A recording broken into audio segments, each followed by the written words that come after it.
आओ सुनाऊं कहानी। लाइक शेयर सब्सक्राइब कमेंट करना ना भूलें। आप देख रहे हैं बेताबी तेरे इश्क की भाग 9 शुरू करने से पहले आप सभी का तहे दिल से शुक्रिया दोस्तों। श्री खामोश रह गई। वो युवराज को मना नहीं कर सकती थी और ना करने की कोई वजह भी तो नहीं थी। श्री ने बात बदल दी। मैं आशा जी से कब मिल सकती हूँ? थोड़ी देर सोचकर युवराज ने कहा, शाम 4 बजे मैं आशी के साथ स्वयं आ जाऊंगा। अभी इतनी दूर आपका अकेले आना सही नहीं। एक बार चिराग का कोई हल निकल आए फिर तो आपका हमेशा भार्गव निवास में स्वागत है। श्री ने अपना फोन उठाकर देखा। 15 मिनट पहले ही 4 बज चुके थे। उसकी नज़र कभी मोबाइल के घड़ी पर तो कभी प्रवेश द्वार की तरफ पड़ती। कुछ स्टाफ कपड़े डिलीवर करने गए हुए थे तो कुछ अपना काम करने में व्यस्त थे। श्री ने भी अपने फाइनल डिज़ाइन सेलेक्ट करके एक फोल्डर में रख लिया था। उसने फिर से समय देखा। 4 बजकर 20 मिनट हो चुके थे। उसने अपने आप से कहा, पंडित जी कहाँ रह गए आप? तभी दरवाज़ा खुला और अपनी चिर परिचित मुस्कान के साथ युवराज अंदर आया। उसके अंदर आते ही बुटीक में चंदन की खुशबू फैल गई और श्री युवराज को सम्मोहित से देखती रह गई। युवराज ने सफ़ेद पैंट के साथ हल्दी के रंग की शर्ट पहनी थी। उसके माथे पर पीले चंदन का तिलक किया हुआ था। ट्रिम की हुई दाढ़ी और मूछ के बीच उसके मुस्कुराते होंठ श्री के दिल के तारों को झंझना चुके थे। युवराज को देखते हुए वो इतनी खो गई कि उसने पीछे आती मिशा और आशी उसे नजर ही नहीं आई। युवराज कुछ कदम दूर ही खड़ा रहा और आशी श्री के सामने आकर खड़ी हो गई। हाय श्रद्धा जी। श्री एकदम से तंद्रा से बाहर आई और सामने मिशा को देखकर बोली, हेलो हेलो मिशा जी। हेलो आशी जी, कैसी हैं आप दोनों? जी हम बिल्कुल ठीक हैं। आपने बुलाया था, डिज़ाइंस रेडी हो गए? जी जी हाँ, आइए मैं दिखाती हूँ। तभी संजय भी कार पार्क करके आ गया था। उसने दूर से ही ऊंची आवाज़ लगाई, नमस्कार श्रद्धा जी। संजय की आवाज़ सुनकर सभी चौंक कर उसे देखने लगे। आशी ने कहा, ये क्या संजू भैया, आपने तो डरा ही दिया। ऐसे कोई आवाज़ लगाता है क्या? संजय ने श्री को देखकर कहा। आशी, मैंने तो बस श्रद्धा जी का अभिवादन किया। श्री ने संजय को देखा और हाथ जोड़कर कहा, नमस्कार संजय जी, आपका स्वागत है। आइए, कैसे हैं आप? अब तक तो अच्छा ही हूँ श्री जी। संजय युवराज के साथ जाकर खड़ा हो गया। श्री हाथ में लैपटॉप और फाइल लिए एक चौकोर टेबल की तरफ बढ़ गई। उसने लैपटॉप टेबल पर रख दिया और आशी को डिज़ाइंस दिखाने लगी। तभी श्री के फ़ोन पर एक मैसेज आया। श्री ने आशी की तरफ लैपटॉप घुमा दिया और मोबाइल देखने लगी। सामने बैठा युवराज शरारती मुस्कान लिए श्री को देख रहा था।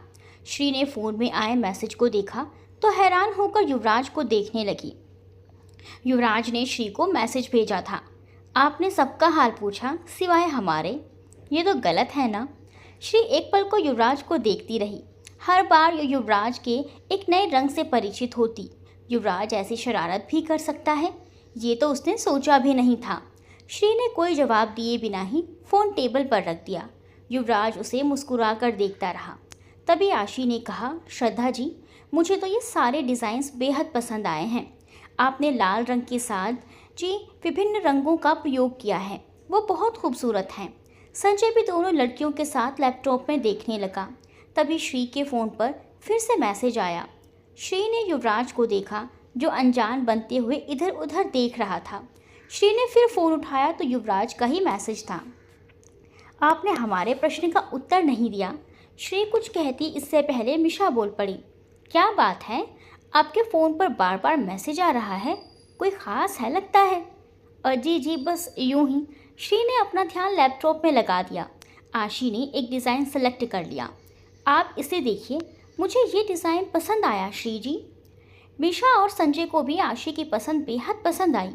तीनों आपस में लैपटॉप देखते हुए व्यस्त हो गए। तभी श्री के फ़ोन पर फिर से नोटिफिकेशन आया। इस बार संजय ने कहा, श्री जी, वैसे तो ये आपका व्यक्तिगत मामला है, लेकिन बिना पूछे रह नहीं पा रहा हूँ। अगर आप अनुमति दें तो पूछ लूँ? जी पूछिए, श्री ने सहजता से जवाब दिया। आपका फ़ोन बार बार सूचना दे रहा है, क्या आपका कोई पुरुष मित्र है? श्री चौंक गई। जी, मेरे कहने का अर्थ था कि इतने मैसेज तो परिवार वाले नहीं करते, तो शायद ये आपके बॉयफ्रेंड यानी पुरुष मित्र के संदेश हैं। श्री ने एक नज़र युवराज को देखा। संजय की बात सुनकर युवराज झेंप कर इधर उधर देखने लगा। ऐसी बात नहीं संजय जी, मैं अपना फ़ोन साइलेंट पर कर देती हूँ।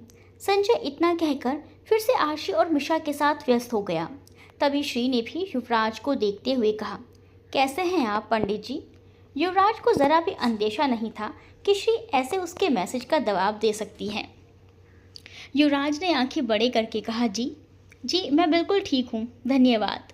श्री के चेहरे पर हल्की मुस्कान उभरी। आपको कोई परेशानी तो नहीं, या फिर मेरे काम में कमी तो नहीं लगी? युवराज तब तक संभल चुका था। उसने मुस्कुराते हुए कहा, आपसे मुझे कभी कोई परेशानी नहीं हो सकती, और आपके काम में कमी निकालने के लिए आशी और मिशा हैं ही। अगर उन्हें कोई कमी नहीं लगी तो मुझे कैसे लग सकती है? आशा करता हूँ कि मैं आप सबको कोई शिकायत का मौका नहीं दूंगी। युवराज का मुंह खुला रह गया और श्री उसे अनदेखा करते हुए लैपटॉप में देखने लगी। तभी मिशा ने बीच में टोकते हुए कहा, श्रद्धा जी, आप भैया को पंडित जी क्यों कहती हैं? श्रद्धा को कोई जवाब नहीं सूझा। उसे भी नहीं पता कि वो ऐसा क्यों करती है। मिशा की नज़रें श्री पर ही थी। संजय ने श्री की तरफ से जवाब दिया, क्योंकि मैं पंडित को पंडित कहता हूँ, इसीलिए। श्री ने भी उसकी हाँ में हाँ मिलाते हुए कहा, जी, मुझे पंडित जी का नाम नहीं पता था, और संजय जी के मुंह से पंडित सुना तो यही कहने की आदत हो गई। मिशा ने कहा, हो अच्छा। आशी ने कहा, ओके, तो अब हमें चलना चाहिए। श्री ने सर हिला दिया। आशी और मिशा आगे बढ़े। दरवाजे तक जाकर आशी रुक गई और श्री से बोली, श्री जी, आपसे एक बात पूछें? जी। बुटीक के नीचे कई लोग खड़े हैं, हर आने जाने वाले को गौर से देख रहे हैं। आपको कोई असुविधा नहीं होती? श्री ने युवराज की तरफ देखा। युवराज ने सर हिला दिया। श्री ने कहा, जी वो हमारे ही लोग हैं। आशी ने हैरानी से श्री को देखा तो श्री चुप हो गई। संजय ने आशी और मिशा से सारी बात बताई तो वो दोनों भी हैरान रह गई। उन्होंने युवराज की तरफ देखा, भैया आपके कॉलेज की बात हो रही है ना? युवराज ने हाँ में सर हिला दिया। मिशा ने कहा, ये सब घर में किसी को क्यों नहीं पता भैया? इस विषय में हम घर जाकर बात करें। युवराज ने कहा तो आशी ने सर हिला दिया और बाहर निकल गई। उसके पीछे मिशा और संजय भी निकल गए। युवराज ने मुड़कर श्री को देखा जो दरवाजे के पास खड़ी थी। तो शरारत करना भी जानती हैं आप? शुरू तो आपने ही किया था, तो जो भी मैं करूँगा आप उसका अनुसरण करेंगी? अगर करने के लायक हुआ तो ज़रूर करूँगी। अच्छा, तो आप ये अपने शब्द याद रखिएगा श्री जी। श्री असमंजस्य से युवराज को देखने लगी। युवराज की नज़रें भी दो पल श्री के चेहरे पर ही ठहरी।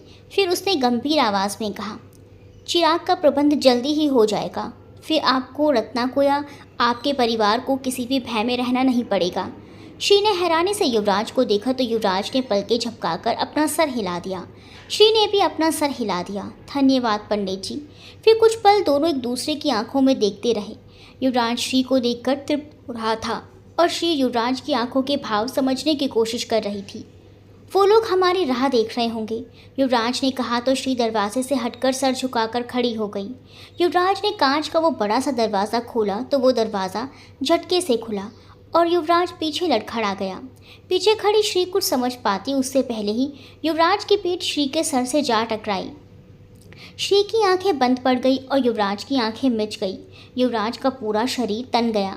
उसने मुड़कर देखा तो श्री सर उसकी तरफ ही देख रही थी।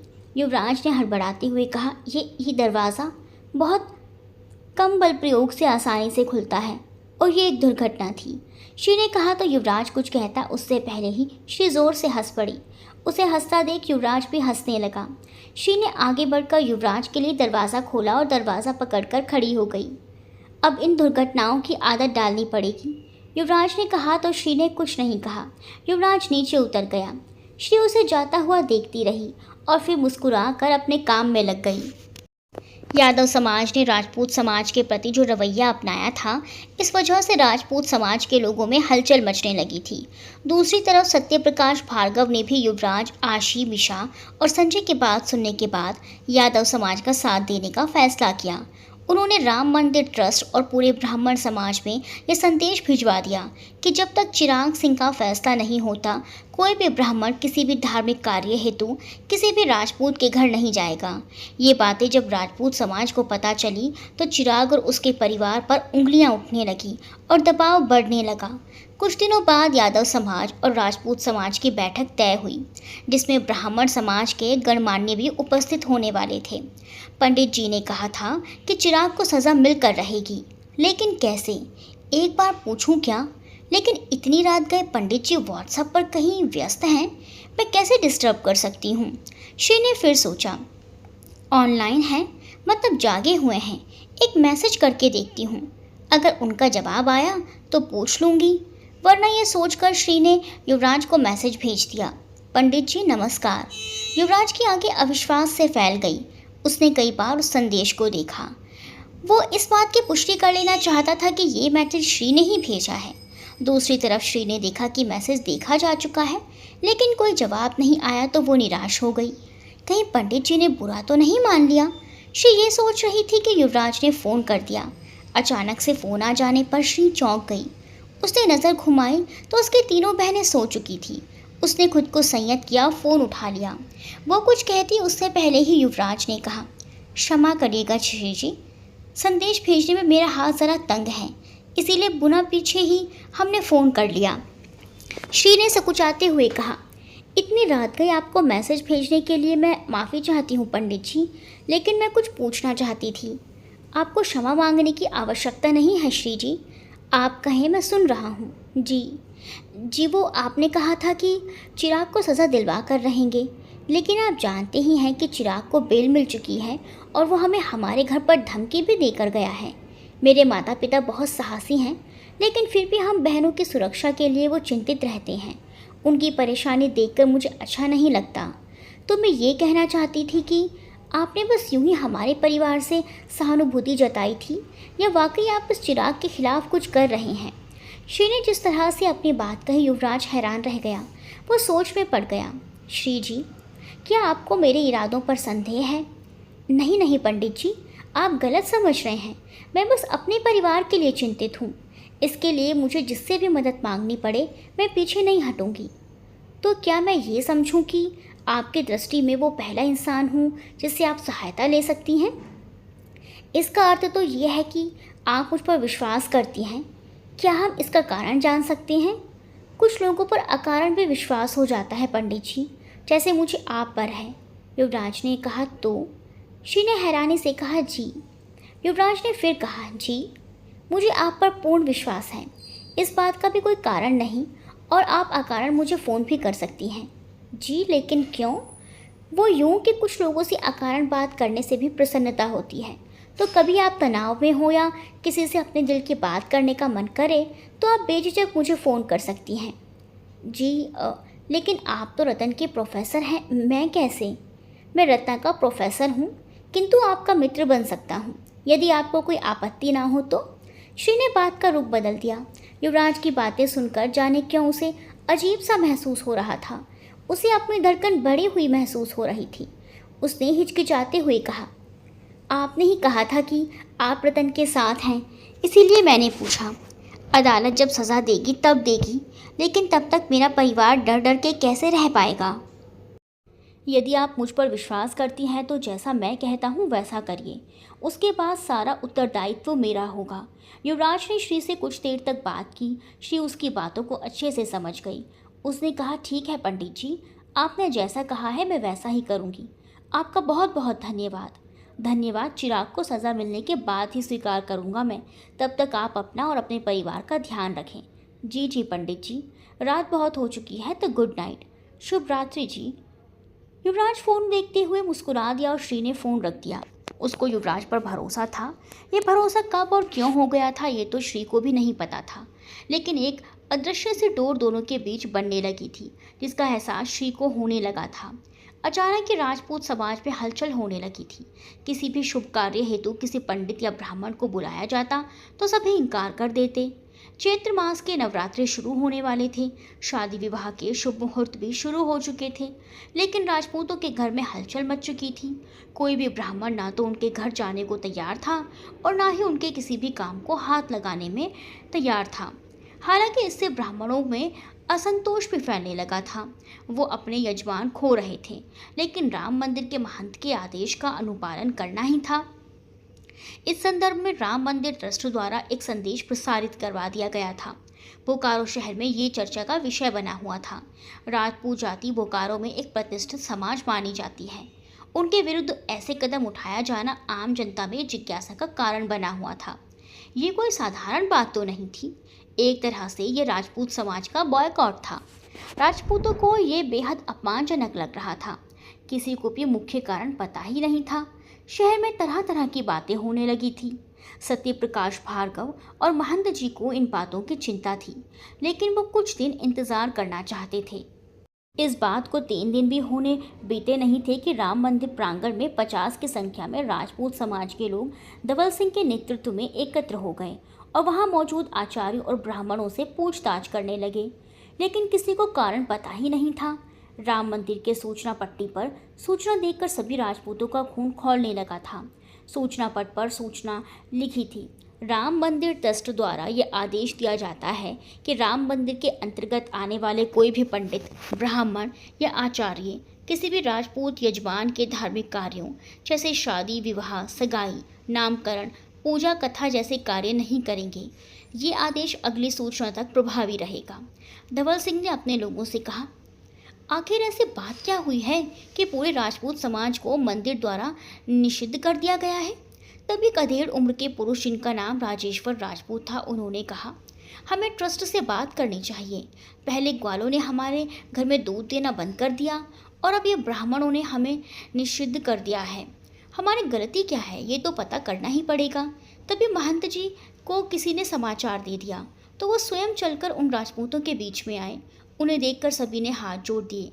राजेश्वर राजपूत ने कहा, महंत जी, ये कैसी सूचना लिखी गई है और ऐसा आदेश क्यों दिया गया है? हम भी इसी समाज के अंग हैं, तो हमारा बहिष्कार क्यों किया जा रहा है और हमें कारण भी नहीं बताया गया? महंत जी ने मुस्कुराकर कहा, ये संदेश तो आप लोगों के लिए ही था। हम एक एक के घर सूचना देने नहीं जा सकते थे। हमें प्रसन्नता है कि आप लोगों ने जल्द ही उचित कदम उठाया। आप कहना क्या चाहते हैं महंत जी? कृपया स्पष्ट रूप से कहें। आज शाम 5 बजे यहीं राम मंदिर प्रांगण में बैठक होगी। आप सब आमंत्रित हैं। उस सभा में ही आप सबको कुछ ज्ञात हो जाएगा। महंत जी ने कहा तो अपने मन में ढेरों सवाल लिए सभी शाम के 5 बजने की प्रतीक्षा कर रहे थे। शाम के ठीक 5 बजे राम मंदिर प्रांगण में 2 दलों ने प्रवेश किया। यादव समाज और राजपूत समाज के गणमान्यों के साथ 30-40 लोगों के 2 दल राम मंदिर प्रांगण में खड़े थे।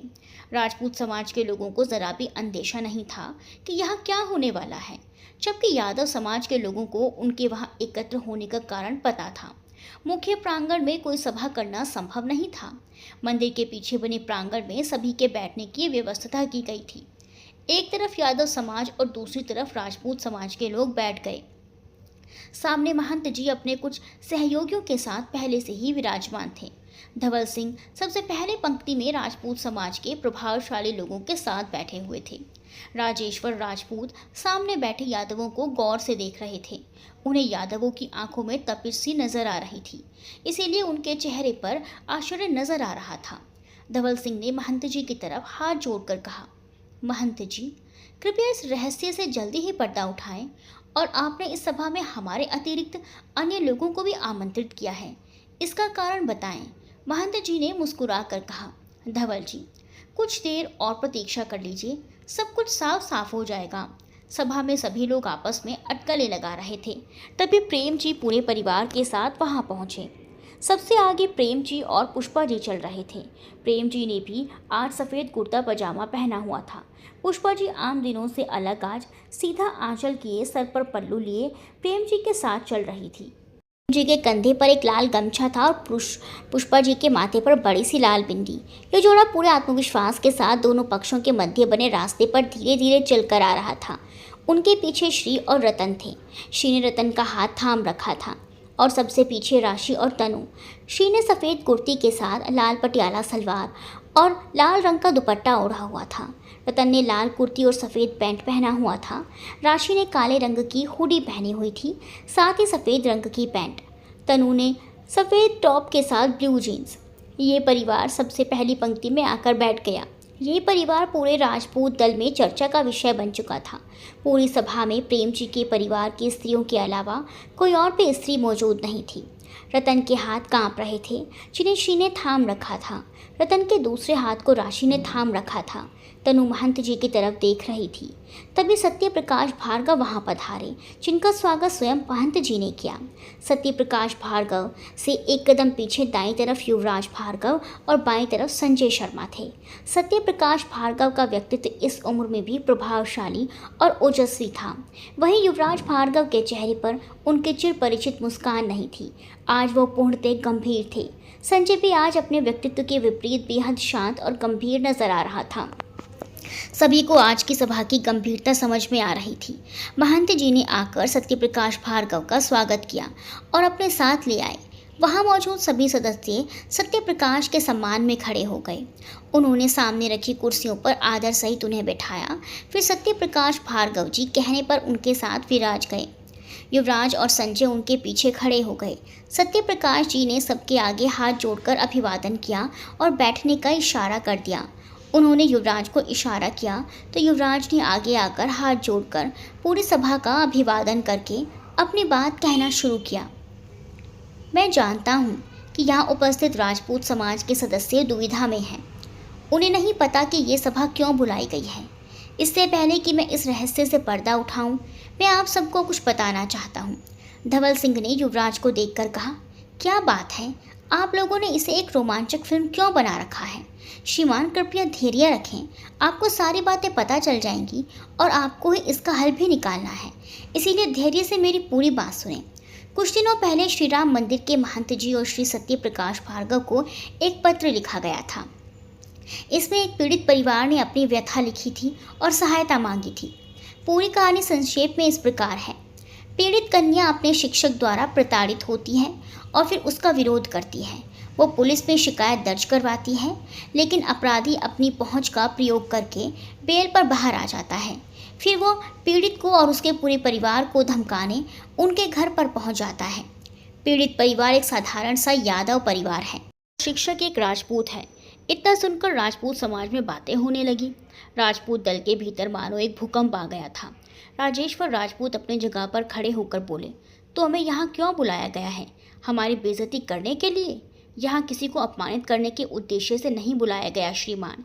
यहाँ तो आप सबको इसी उद्देश्य से बुलाया गया कि आप सब इस समस्या का समाधान कर सकें। लेकिन हम सब इस समस्या का हल कैसे निकाल सकते हैं? कानून अपना काम कर रहा है ना? एक राजपूत सदस्य ने कहा। न्याय व्यवस्था पर हमें भी पूरा विश्वास है, लेकिन इस बात को भी हम झुठला नहीं सकते कि हमारी न्याय व्यवस्था अत्यंत धीमी गति से चलती है। जब तक दोषी को सज़ा मिलेगी, वो दोषी एक निर्दोष परिवार को परेशान करता रहेगा, उन पर दबाव डालता रहेगा, उन्हें डरा धमकाकर मानसिक रूप से प्रताड़ित करता रहेगा। ओह, तो इसी कारण आप सब ने मिलकर हमारे पूरे समाज को मानसिक रूप से प्रताड़ित करना शुरू कर दिया। पहले इन दूध वालों ने मिलकर हमारे घर में दूध देना बंद कर दिया और फिर आप ब्राह्मण समाज ने मिलकर हमारे धार्मिक अनुष्ठान करने से इनकार कर दिया। एक नौजवान राजपूत ने कहा, महाशय, बस इतनी सी बात को लेकर आप सबने श्री राम मंदिर के महंत से प्रश्न करना शुरू कर दिया। आप सब एकजुट होकर अपने परेशानी का कारण ढूंढने यहाँ तक चले आए। तो ज़रा एक बार उस परिवार का सोचिए, जो परिवार एक एक पल भय में काट रहा है कि कहीं वो अपराधी कुछ गलत ना कर दे। उनका दैनिक जीवन अस्त व्यस्त हो चुका है। अगर आप सबके घर में भी बेटियां और बहनें हैं तो आप इस भय को समझ सकते हैं। आप सक्षम हैं, आपकी पहुंच है, आपके पास धन है, तो आप अपनी हर ताकत आजमा कर ऐसे दोषी को सज़ा दिलवा कर ही चैन की सांस लेंगी। लेकिन उस परिवार का क्या? इसीलिए उन्होंने अपने पूरे समाज से मदद मांगी और फिर हमारे पास आए। इसीलिए हमें जो आवश्यक लगा वो उचित कदम उठाए हैं हमने। लेकिन किसी एक राजपूत की गलती के कारण हमारे पूरे समाज को परेशान करना, ये तो गलत बात है। फिर एक आवाज़ उठी। युवराज ने फिर से अपनी कड़क आवाज़ में कहा, जिस प्रकार हम अपने समाज के किसी एक व्यक्ति की उपलब्धि पर गर्व करते हैं, उसी प्रकार हमें अपने समाज के किसी एक अनुचित कार्यों के लिए जिम्मेदारी भी लेनी पड़ती है। आप माने या ना माने, लेकिन एक सड़ी हुई मछली पूरे तालाब को गंदा कर देती है। उसी प्रकार एक व्यक्ति की गिरी हुई हरकत पूरे समाज को बदनाम कर देती है। इसीलिए आप सबको अपनी छवि ठीक करने के लिए उचित कदम उठाने ही होंगे। काफी देर तक युवराज और राजपूत समाज आमने सामने रहे। राजपूत समाज के लोगों में भी अब दो तरह के विचार उत्पन्न हो चुके थे, लेकिन अभी भी कोई हल निकालना आसान नहीं था। तभी एक राजपूत ने उद्दंड युवा ने उठकर कहा, लेकिन आप क्यों इस मामले में इतना इंटरेस्ट ले रहे हो? कहीं आपका कोई स्वार्थ तो नहीं? इतना सुनते ही यादव दल और समक्ष बैठे महंत जी के साथ साथ सत्य प्रकाश भार्गव की त्योरियां भी चढ़ गई।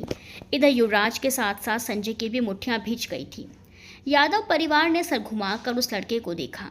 श्री का हाथ रतन की हथेलियों पर कस गया था। वो युवराज पर ऐसा आरोप बिल्कुल भी सुन नहीं पा रही थी। अचानक रतन अपनी जगह से उठकर दोनों दलों के बीच में आ खड़ी हो गई। उसने प्रश्न पूछने वाले युवक को एक बार देखा और पूछा, आपका नाम क्या है? रतन की आवाज़ बेहद पतली और हल्की थी। जाहिर था कि उसकी आवाज़ सुनकर भी अनसुना किया जा सकता था। रतन का आत्मविश्वास कम पड़ गया था, लेकिन उसने हिम्मत की और गला साफ करते हुए एक भारी आवाज़ निकालने की कोशिश की और फिर से अपना सवाल दोहराया, क्या मैं आपका नाम जान सकती हूँ? उस युवक ने बेशर्मी से कहा, नहीं, नहीं जान सकती तुम। नहीं बताऊंगा तो क्या कर लोगी?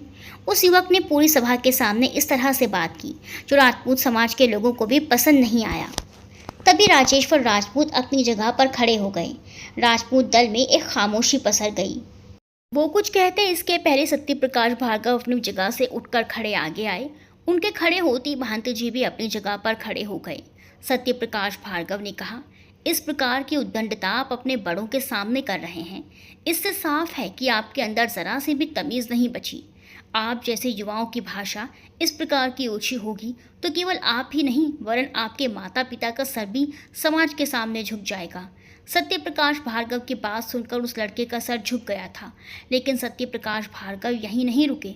उन्होंने आगे कहा, भार्गव खानदान के किसी भी व्यक्ति पर ऐसे आक्षेप लगाने से पहले आप स्वयं को पूरी तरह से स्वच्छ और पवित्र कर लें, क्योंकि जिसका आचरण और चरित्र स्वच्छ ना हो वह दूसरों के चरित्र पर टिप्पणी करे तो शोभा नहीं देता।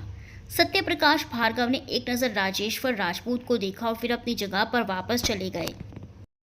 युवराज शांत हो चुका था। वो रतन के पास जाकर बोला, आप कुछ कहना चाहती हैं रत्ना? रतन ने हाँ में सर हिलाया। सत्य प्रकाश जी के कथन के बाद वैसे भी शांति पसर गई थी। रतन ने लंबी सांस ली और उस लड़के को देखकर कहने लगी, आपने अपना नाम नहीं बताया तो मैं आपको भैया कह सकती हूँ ना? पूरी सभा में खामोशी थी। रतन ने आगे कहा, कितना आसान होता है चुप बैठ जाना, गलत होते देखकर भी अपनी नज़रें घुमा लेना या फिर ये सोच लेना कि इससे हमारा क्या लेना देना। लेकिन आप भी समाज में भार्गव सर जैसे लोग हैं जो गलत होता देख अपनी आंखें बंद नहीं कर लेते, उसे रोकने की कोशिश करते हैं, विरोध करते हैं और जिसके साथ गलत हो रहा है उसकी सहायता करते हैं। लेकिन ये भी सच है कि समाज में आप जैसे लोग भी हैं जो किसी की सहायता तो नहीं करते लेकिन दूसरों में कमियां निकालने में सबसे आगे रहते हैं। आप बड़े हैं लेकिन शायद आप जैसे बड़ों के लिए ही कहा गया है। बड़ा हुआ तो क्या हुआ, जैसे पेड़ खजूर, राही को छाया नहीं फल लागे अति दूर। वो लड़का अब भी कुछ कहने की स्थिति में नहीं रह गया था। रतन ने राजपूत वरिष्ठ सदस्यों के आगे हाथ जोड़कर कहा, मेरा नाम रत्ना यादव है, मैं बीएड की छात्रा हूँ। उसी कॉलेज के प्रोफेसर ने मेरे साथ बदतमीजी की और उसी कॉलेज के प्रोफेसर श्री युवराज भार्गव ने मुझे उससे बचाया। मैंने जब उस प्रोफेसर के खिलाफ पुलिस कंप्लेन की तब भी उसने अपनी पहुंच की धौंस दिखाई और अगले दिन ही बेल पर छूटकर मेरे घर आकर मेरे माता पिता और पूरे परिवार को केस वापस देने की धमकी दी। मैं आपसे पूछना चाहती हूँ कि अगर ये सब कुछ मेरे साथ ना होकर आपकी बहन के साथ हुआ होता तो क्या आप सबकी भी यही प्रतिक्रिया होती? नहीं, बिल्कुल भी नहीं। आप सब भी अपनी बहन और अपने परिवार की सुरक्षा के लिए उपाय तलाश करते। मेरे परिवार ने भी वही किया। मैं अपने समाज के लोगों की आभारी हूँ जिन्होंने समय पर मेरे परिवार का साथ दिया। साथ ही मैं महंत जी और श्री भार्गव जी की भी आभारी हूँ जिन्होंने मेरी विनती सुनी और आप सबको यहाँ इकट्ठा किया। मेरी मांग बस इतनी है कि आप उस दोषी के खिलाफ कुछ करें या ना करें, लेकिन मुझे उससे और मेरे परिवार से दूर रहने का दबाव डालें। मेरे केस वापस लेने वाली नहीं, लेकिन कोर्ट का फैसला आने तक अगर वो बार बार मेरे परिवार को धमकी देता रहा तो हमें अपनी सुरक्षा की परवाह करनी पड़ेगी। वो इंसान आपके समाज का अंग है, उसे अपनी जाति पर इतना अहंकार है कि उसने मुझे इस बात को लेकर कई बार प्रताड़ित किया कि मैं यादव हूँ। मैं आप सबसे ये पूछना चाहती हूँ कि इस देश में राजपूतों की जो शान रही है, क्या उसका दुरुपयोग इस प्रकार किया जाएगा, या फिर आप सभी राजपूत सदस्य मिलकर एक अपराधी राजपूत को असली राजपूत कौन होते हैं ये सिखाना चाहेंगे? अगर आप लोगों ने मेरी मदद की तो मैं एक राजपूत प्रोफेसर की बदतमीजी भूल कर आप सबका बड़प्पन याद रखूंगी, लेकिन अगर आप लोगों ने मेरी मदद नहीं की तो उस प्रोफेसर के अत्याचार के साथ साथ आप लोगों की बुजदिली पूरा यादव समाज हमेशा याद रखेगा। रतन ने अपनी बात खत्म करते हुए कहा, मैं आप सबका अपमान नहीं कर रही, मैं आप सबको एक जिम्मेदारी याद दिला रही हूँ। इतना कहकर रतन अपनी जगह पर जाने लगी। युवराज ने अपना फ़ोन निकाला और राजेश्वर राजपूत के हाथों में देकर कहा, ये प्रमाण आप देख सकते हैं। राजेश्वर राजपूत ने जब वो वीडियो देखी तो उनके हाथ एक पल को कांप उठे। जिस तरह से चिराग ने उस वीडियो में क्रूरता दिखाई थी वो देखकर किसी भी भले मनुष्य का खून उबल जाता था। राजेश्वर राजपूत ने वो फ़ोन धवल सिंह के हाथों में थमा दिया। वो वीडियो देखकर धवल सिंह के चेहरे का रंग उड़ गया। युवराज ने वो फ़ोन अपने हाथों में ले लिया। आप सब देख सकते हैं कि इस इंसान ने जो कुछ भी अपनी छात्रा के साथ किया, इसके बाद वो इंसान कहने के योग्य नहीं है। जब ये सब जानकर और देखकर आप सबको ऐसे अनुभव हो रहा है तो आप सब उस लड़की और उसके माता पिता की मनोस्थिति समझ सकते हैं। राजेश्वर राजपूत धवल सिंह की तरफ देख रहे थे और धवल सिंह के चेहरे पर पसीना छलक आया था। वो दोनों ही जानते थे कि उस वीडियो में जो इंसान नजर आ रहा था वो धवल सिंह के बड़े भाई का बेटा था, लेकिन उनके परिवारों के बीच इतनी दूरियां थी कि चिराग की गिरफ्तारी की बात किसी को पता ही नहीं चली। तभी प्रेम जी और पुष्पा जी उठकर सभी के सामने खड़े हुए। प्रेम जी ने हाथ जोड़कर पहले सत्य प्रकाश भार्गव और महंत जी को प्रणाम किया।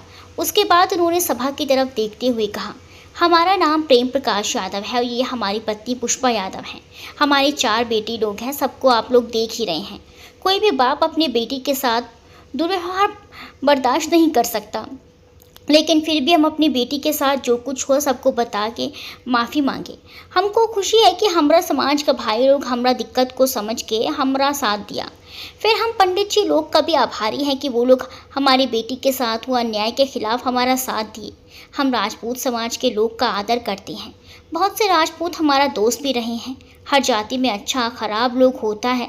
हम सारा राजपूत के खिलाफ नहीं खड़े हैं। हम खाली उसका खिलाफ खड़ा है जो हमारी बेटी का इज्जत को ख़राब किए हैं।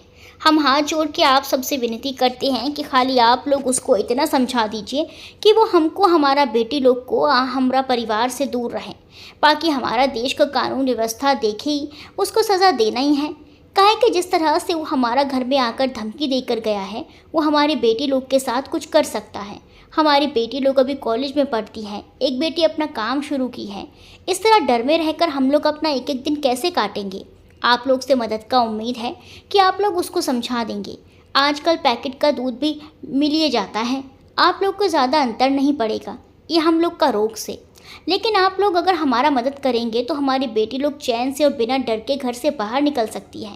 प्रेम जी चुप हो गई तो पुष्पा जी ने अपना मोबाइल राजेश्वर राजपूत के हाथ में रखते हुए कहा, चाचा हम आपको प्रणाम करते हैं। देखिए वो आदमी कैसे हमारे ही घर में आके हम लोग को धमकी देता है। हमारी 4 गो बेटी हैं और चारों को बहुत अच्छा संस्कार दिए हैं हम, लेकिन अच्छा संस्कार का कीमत हम चाहते हैं हमारे बेटी लोग नहीं भरेंगी। जो गलत है वो अपना करने का फल भोगेगा। उस वीडियो में चिराग साफ नजर आ रहा था। राजपूत समाज अब दबाव में था। वाकई जिसने अपराध किया है सज़ा तो उसे मिलनी ही चाहिए। इतने सारे लोगों के बीच इतनी बातें खुलकर आ गई हैं तो राजपूत समाज चुप नहीं बैठ सकता था। सभा में भारी तनाव की स्थिति आ चुकी थी। प्रेम यादव और उनके परिवार ने पूरी सभा के सामने सहायता मांगी थी। ब्राह्मण समाज और राजपूत समाज दोनों की ही सामाजिक जिम्मेदारी बनती है कि वो प्रेम यादव के परिवार की सहायता करें। राजपूत समाज आपस में विचार कर रहे थे। महंत जी और श्री सत्य प्रकाश भार्गव भी कुछ प्रणतरा कर रहे थे।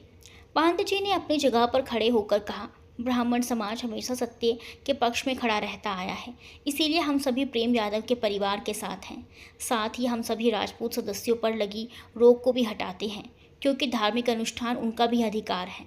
हम किसी का अधिकार नहीं छीनना चाहते, लेकिन हम भी यही चाहते हैं कि आप दोषी पर और उन्हें बचाने वाले उनके परिवार पर आवश्यक दबाव डालें कि वो इन कन्याओं और उनके माता पिता से दूर रहें, क्योंकि अगर उन्होंने फिर कोई धृष्टता की तो न्यायालय में हम स्वयं उनके विरोध में खड़े होंगे। राजपूत समाज दबाव में आ चुका था। सभी को चिराग के बारे में पता चल चुका था। उनमें से कुछ लोग ऐसे भी थे जो चिराग के साथ थे, क्योंकि उन्हें ये कतई बर्दाश्त नहीं हो रहा था कि एक राजपूत होकर वो झुक जाएं। लेकिन अधिकतर लोग ये समझ चुके थे कि चिराग ने अपराध किया है तो उन्हें सज़ा मिलनी ही चाहिए। हर वर्ग अपनी स्वाधीनता के लिए अपनी आवाज़ उठाना जानता है। सभी के अंत में श्री राजेश्वर राजपूत ने कहा, हम यादव परिवार को ये आश्वासन देते हैं कि हम अपने समाज को किसी एक व्यक्ति के कारण बदनाम नहीं होने देंगे। हमारी राजपूती गरिमा को भंग करने की कोशिश किसी ने भी की तो उसे उसकी सज़ा ज़रूर मिलेगी। हम दोषी के खिलाफ उचित कार्रवाई अवश्य करेंगे और ये सुनिश्चित करेंगे कि वो इस परिवार के लोगों से दूर रहें। प्रेम यादव ने सभी का धन्यवाद किया और सभा समाप्त हुई। अगले दिन से सारी सेवाएं पूर्ववत शुरू हो गई। पूतवालों ने दूध और दही की सप्लाई शुरू कर दी और ब्राह्मणों ने राजपूतों के घर में धार्मिक अनुष्ठान करने शुरू कर दिए। लेकिन एक घर अभी भी सारी सुविधाओं और सेवाओं से वंचित था। वो था नवल सिंह का घर, चिराग के पिता का घर। रात हो चुकी थी। यादव परिवार में काफ़ी दिनों बाद राहत के पल थे। पुष्पा जी ने खीर बनाई थी। डिनर के बाद पूरा परिवार खीर का आनंद ले रहा था। प्रेम जी ने माहौल को खुशगवार बनाते हुए कहा, मलकाइन, का डालती हो जी आप खीर में? ये स्वाद कहीं नहीं मिल सकता जी। रतन ने पुष्पा जी के गले में हाथ डालते हुए कहा, मम्मी दुनिया की सबसे अच्छी खीर बनाती हैं। पुष्पा जी ने खीर की कटोरी बुआ जी को थमाई तो बुआ जी ने आधी कटोरी खीर देखकर कहा, का दुल्हन, आधा कटोरी खीर दी हो? बुआ जी, डॉक्टर मना किया है आपको मीठा खाने से, तब भी हम आपका मुंह मीठा करने के लिए दे दिए। तभी राशि ने धीरे से कहा, मुंह मीठा करने से ज़बान मीठी नहीं होती मम्मी, देखना थोड़ी ही देर में कुछ न कुछ कड़वा उगलेगी। पुष्पा जी ने राशि को आंखें दिखाई। तनु और श्री एक साथ बैठी थी। तभी बुआ जी ने कहा, किस दिन लड़का वाला लोग आ रहा है दुल्हन? इस सवाल से श्री के चेहरे का रंग उतर चुका था। वो उठकर कमरे में चली गई। उसके जाने के बाद पुष्पा जी ने प्रेम जी से कहा, ए जी सुन रहे हैं, स्नेहलता का कई बार फ़ोन आ गया है। हम सोच रहे हैं कि एक बार घरे बुला लेने से क्या हर्ज है। प्रेम जी ने पुष्पा को देखा तो पुष्पा ने कहा, आगे ब्याह तक करना ही है ना, अगर अच्छा घर द्वार मिल जाए तो क्या दिक्कत है। प्रेम जी कोई फैसला नहीं ले पा रहे थे। अभी अभी पूरा परिवार एक बड़े सदमे से बाहर आया था। वो कुछ समय चाहते थे, लेकिन रतन के साथ जो कुछ भी हुआ कहीं ना कहीं उससे वो काफ़ी सहमे हुए भी थे। ऐसी बातें समाज में कितनी अफवाहों का कारण बनती हैं ये भी समझते हैं। धीरे धीरे ये बात पूरे शहर में फैलने वाली थी। ये बात प्रेम जी अच्छे से समझते थे। ऐसे में लड़कियों का रिश्ता करना कितना कठिन होता है। शायद स्नेहलता को इन बातों की जानकारी अभी नहीं थी। प्रेम जी अभी अपनी सोच में डूबे हुए थे कि पुष्पा जी ने कहा, हम कह रहे हैं कि कल शाम को बुला लेते हैं, जैसा आपको ठीक लगे, लेकिन मनकायल हड़बड़ी करने का ज़रूरत नहीं है। कल खाली ऐसे ही बोल दीजिएगा, बाद में बाकी सब सोचा जाएगा। इतना कहकर प्रेम जी कमरे में चले गए। इधर कमरे में श्री बैठी युवराज का धन्यवाद करना चाह रही थी, इसीलिए उसने फ़ोन उठाया और मैसेज टाइप करने लगी। आज के पूरा घटनाक्रम से युवराज संतुष्ट था। उसे यकीन था कि अब कोई भी राजपूत चिराग का साथ नहीं देगा। चिराग के दोस्त भी अब रत्ना के परिवार से दूर रहेंगे। वो अपने कमरे में आकर लेटा ही था कि उसके फ़ोन पर मैसेज आया, धन्यवाद पंडित जी, आपने जो रास्ता बताया वो बहुत सही था। अब हमें कोई डर नहीं। अब वो चिराग भी हमारे परिवार से दूर रहेगा। श्री के मैसेज को देखकर युवराज के चेहरे पर मुस्कान आ गई। उसने अपने आप से कहा, आप माने या ना माने, लेकिन हर रात आपको भी मुझे संदेश भेजने का इंतज़ार रहने लगा है। फिर युवराज फ़ोन पर कुछ टाइप करने लगा। रास्ता चाहे मैंने बताया, लेकिन हमें पूरा विश्वास है कि आप और आपका परिवार कोई और रास्ता ढूंढ लेते। श्री के चेहरे पर भी मुस्कान चली आई। श्री ने मैसेज करना छोड़कर कॉल लगा दिया। युवराज ने फ़ोन उठाकर कहा, अच्छा हुआ कि आपने फ़ोन कर लिया। संदेश लिखना बहुत कठिन कार्य है। श्री ने हंसते हुए कहा, इतना भी कठिन नहीं, लेकिन आपके शब्दों को पढ़ने से ज़्यादा मुझे सुनना अच्छा लगता है। युवराज ने गहरी आवाज़ में कहा। श्री कुछ पल चुप हो गई। युवराज अपने दिल की बात किसी तरह भी श्री के सामने रख ही देता, लेकिन श्री सब समझते हुए भी नासमझ बनी रहती है। श्री ने पूछा, वैसे आपको ये उपाय कैसे आया? ये युक्ति तो आपको देखकर ही आई थी मुझे। जब आपका यादव समाज अपने समाज की प्रतिष्ठा बचाने के लिए एकजुट हो सकता है, तो राजपूत समाज भी अपने प्रतिष्ठा के लिए कुछ भी कर सकता है। उन पर थोड़ा दबाव बनाने के लिए ब्राह्मण समाज को भी इसमें शामिल करना आवश्यक था। आपको तो पॉलिटिक्स में होना चाहिए, आप अच्छी नीतियाँ बना लेते हैं। आप कॉलेज में क्या कर रहे हैं? लेकिन आपके सामने हमारी कोई नीति कार्य नहीं करती। श्री कुछ कहती तभी दरवाज़ा खोलकर रतन अंदर आई और मुस्कुराते हुए बोली, मुबारक खुदी, कल तुम्हें देखने लड़के वाले आ रहे हैं। श्री हैरान रह गई। युवराज के कानों ने जब ये सुना कि श्री को देखने लड़के वाले आ रहे हैं, उसके पैरों के नीचे से ज़मीन ही खिसक चुकी थी। उसके हाथ से फ़ोन छूट गया। उसने ऐसा सोचा ही नहीं था कि ऐसा भी हो सकता है। श्री ने घबराकर फ़ोन रख दिया और हैरानी से रतन को देखते हुए बोली, क्या? रतन ने उत्साहित होकर कहा, हाँ दी, पापा ने उन्हें घर बुलाने को कह दिया है। श्री उदास हो गई। लेकिन मैं तो घबराओ मत दी, पापा ने कहा अभी कुछ भी तय नहीं करेंगे। लेकिन वो लोग बार बार पूछ रहे हैं तो एक बार घर बुला लेने में कोई बड़ी बात नहीं। रतन ने अपनी बात रख दी, लेकिन श्री के लिए ये कितनी बड़ी बात थी ये तो श्री ही समझ सकती थी। लड़के वाले देखने जब घर आते हैं तो एक लड़की पर कितना अदृश्य दबाव होता है। हालांकि श्री दिल से ये चाहती थी कि ये रिश्ता ना हो, लेकिन लड़के वालों का घर आना ही बहुत बड़ी बात होती है। अगर लड़की ना भी पसंद आए तो रिजेक्ट होने के बाद तरह तरह की बातें और अफवाहें फैलने लगती हैं, और अगर पसंद आ गई तो अलग मुसीबत। रात काफ़ी हो चुकी थी। भार्गव निवास के सभी सदस्य अपने कमरों में सो चुके थे, लेकिन युवराज की नींद आसमानों से भी ऊपर उड़ चुकी थी। उसे ऐसा महसूस हो रहा था मानो उसके प्राण उससे दूर जाने को हैं। युवराज से सहन नहीं हुआ तो वो संजय के कमरे की तरफ बढ़ गया। उसने संजय के कमरे का दरवाज़ा खटखटाया तो उनीता सा संजय दरवाज़ा खोलकर खड़ा हो गया। युवराज को देखकर उसने सर झटका, फिर बोला, पंडित क्या हुआ बे, इतनी रात को ऐसे? तबीयत तो ठीक है तुम्हारी? युवराज बेचैनी से उसके कमरे में घुस गया तो संजय ने दरवाज़ा बंद कर दिया और उसे परेशान देखकर खुद भी परेशान हो गया। पंडित कुछ बता भी बे, युवराज ने रोनी सूरत बनाकर कहा। संजय, सब कुछ समाप्त हो गया, हमारा प्रेम अधूरा रह गया, मैं अधूरा रह गया। इस जन्म में तो श्री जी के साथ हमारा बंधन जुड़ना असंभव हो गया। ऐसा प्रतीत हो रहा है कि मेरा हृदय दो भागों में बंट चुका है। असहनीय पीड़ा हो रही है मुझे संजू। इतना कहकर युवराज ने सर झुका लिया और नीचे ज़मीन पर बैठकर अपने चेहरे पर हाथ रख लिए। संजय युवराज की बातें सुनकर सन्न रह गया। इतनी जल्दी ये सब क्या हो गया? संजय को कुछ समझ में नहीं आ रहा था। उसने युवराज के पीठ पर हाथ फिराना शुरू कर दिया। पंडित पहले शांत हो जा।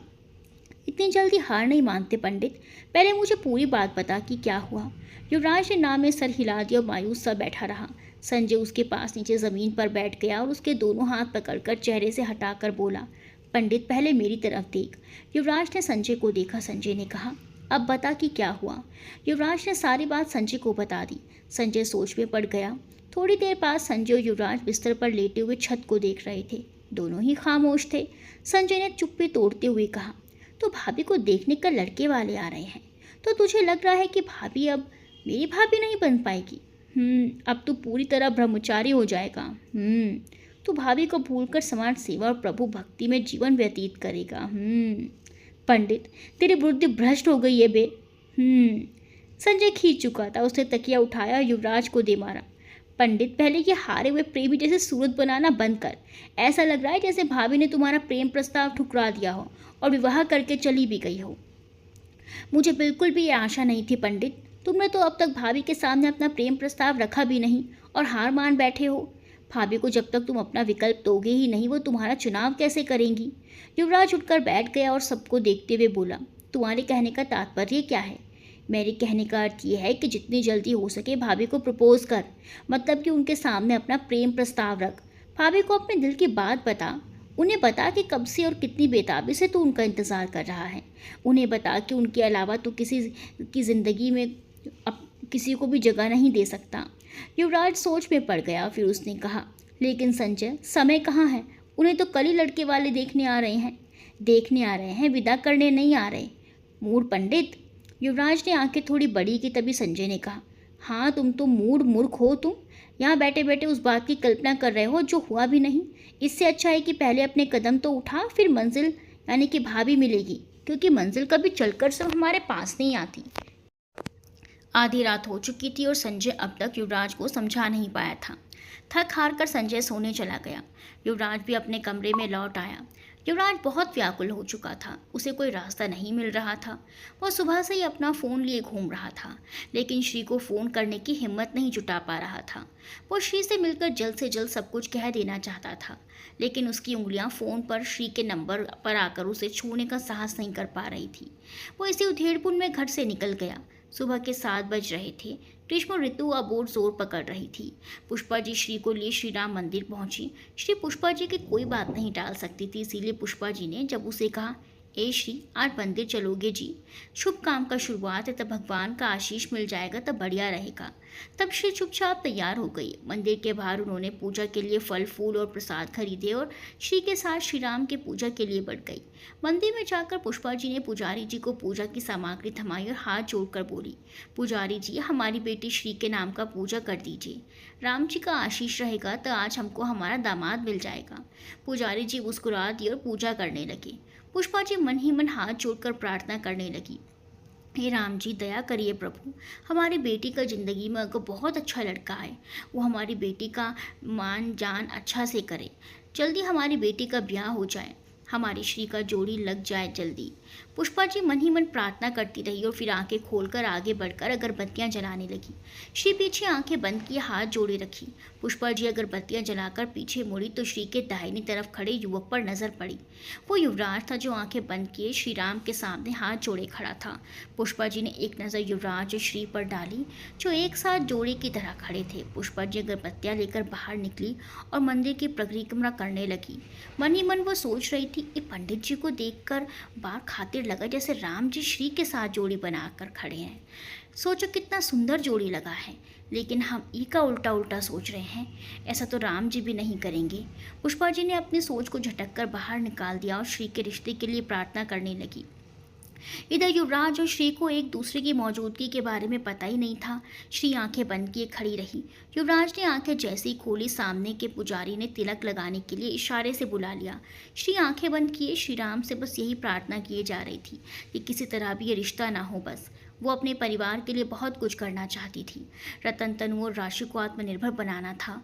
अपने माता पिता के लिए उसे बहुत कुछ करना था। उसे रह रहकर युवराज का ख्याल भी आ रहा था। वो मन ही मन विचलित थी, लेकिन उलझन भी थी। युवराज की बातें और उसके हाव भाव बहुत कुछ कहते थे, लेकिन युवराज ने कभी साफ साफ बात करने की कोशिश नहीं की थी। उसने मन ही मन श्री राम से कहा, हे प्रभु, अभी ये रिश्ता का चक्कर रोक दीजिए प्रभु, मैं शादी के लिए तैयार नहीं हूँ, लेकिन मम्मी का उत्साह देखकर कुछ कह नहीं पा रही। कुछ ऐसा करिए कि मम्मी का दिल ना टूटे और ना ही ये बात आगे बढ़े। युवराज श्री के ठीक आगे खड़ा था। श्री को वही चंदन की खुशबू महसूस होने लगी थी। उसे युवराज के आसपास होने का एहसास हो चुका था। वो अपने प्रार्थना में डूबी थी। कुछ ही पलों में मंदिर में भीड़ बढ़ने लगी थी। युवराज भीड़ में रुकना पसंद नहीं करता था, इसीलिए उसने भीड़ से निकलने के लिए जैसे ही अपने कदम पीछे किए, श्री के जुड़े हुए हाथ उसके पीठ से आ लगे। श्री ने आंखें खोल दी और युवराज ने बिना पीछे मुड़े आंखें बड़ी कर ली। तभी उसके कानों में एक आवाज़ सुनाई दी, पंडित जी, आप हैं ना? युवराज के दिल में मानो सैकड़ों वीणा के तार झंझना उठे और सारा तनाव गायब हो गया। मुस्कुराते हुए वो पीछे मुड़ा और बोला, क्षमा करिए, मैंने आपको देखा नहीं और पीछे कदम ले लिए। ये तो बस दुर्घटना थी। श्री ने मुस्कुराते हुए निकास द्वार की तरफ कदम बढ़ा दिए तो युवराज भी उसके पीछे चला आया। जी नहीं, दुर्घटना एक बार होती है, ये संयोग है शायद। श्री ने अपनी ही बात का जवाब दिया। मेरा मानना यह है कि ये भाग्य है, हमारा भाग्य जुड़ा हुआ है शायद। युवराज ने श्री की आंखों में देखकर कहा तो श्री झेंप कर इधर उधर देखने लगी। युवराज की आंखें श्री के चेहरे पर ही टिकी हुई थी। आसमानी दुपट्टे को सिर से ओढ़े हुए वो ऐसी नजर आ रही थी मानो विशाल आकाश में सूरज निकल आया हो। उसकी आंखों की चमक जाड़ी की गुनगुनी धूप की तरह थी जो बेहद राहत पहुंचा रही थी। अपनी झेंप मिटाने के लिए श्री ने कहा, आप अकेले आए हैं मंदिर? युवराज ने सर हिला दिया। युवराज के दिमाग में संजय की कहीं बातें घूमने लगी।